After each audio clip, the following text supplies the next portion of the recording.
Good morning, Commissioners. Dave Lima, Litchfield Drive, Mentor.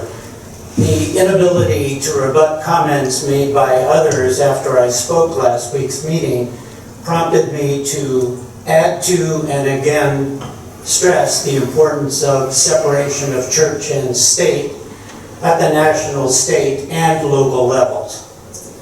When public meetings begin to take on the air of a church service, appropriate concern emerges about the potential dilution of the doctrine of church and state separation. Roger Williams, Jefferson, Madison, and others intended for and clearly favored a wall between church and state, a wall that some are attempting to tear down. The Establishment Clause, the provision of the free exercise of religion, and the No Religious Test Clause in the Constitution clearly points to their original intent. The founders saw the entanglement of government and religion as a danger. The idea of a religiously based government was abhorrent to them. It is true that our founders had different religious views, but deism influenced most of the founders, including Jefferson, Madison, Thomas Paine, George Mason, Benjamin Franklin, George Washington, John Adams, John Quincy Adams, and Ethan Allen, to name a few. Deism is a movement of reason and equality that influenced the founders to embrace liberal political ideals, our Constitution and the first 10 amendments, the Bill of Rights. They were religious rationalists who favored social justice, religious tolerance, universal education, freedom of press, and separation of church and state. I want to reiterate that public meetings are meant to be inclusive space for civic engagement where one perspective is not favored over others and where a pluralistic public sphere is maintained. Thank you. Thank you. Anyone else for public portion?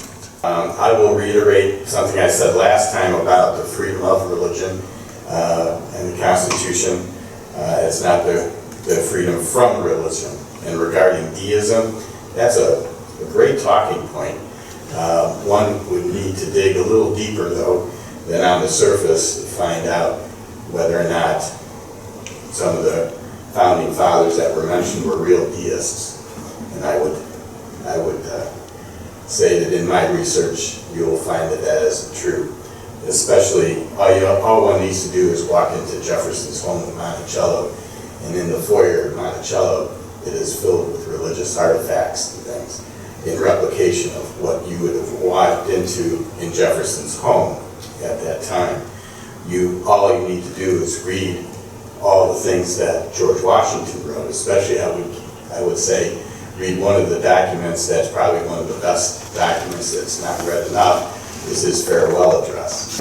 And you'll see the responses and his thoughts on God and religion in general, but especially in God. Madison as well. Bruton Parish is a well-known Episcopal church on the grounds of Colonial Williamsburg that has been there for over 300 years. And you will see the names of those founders who were participants at Bruton Parish on a regular basis, those that were mentioned earlier. On another note, I do not drink, nor do I smoke. Thank you. Thank you.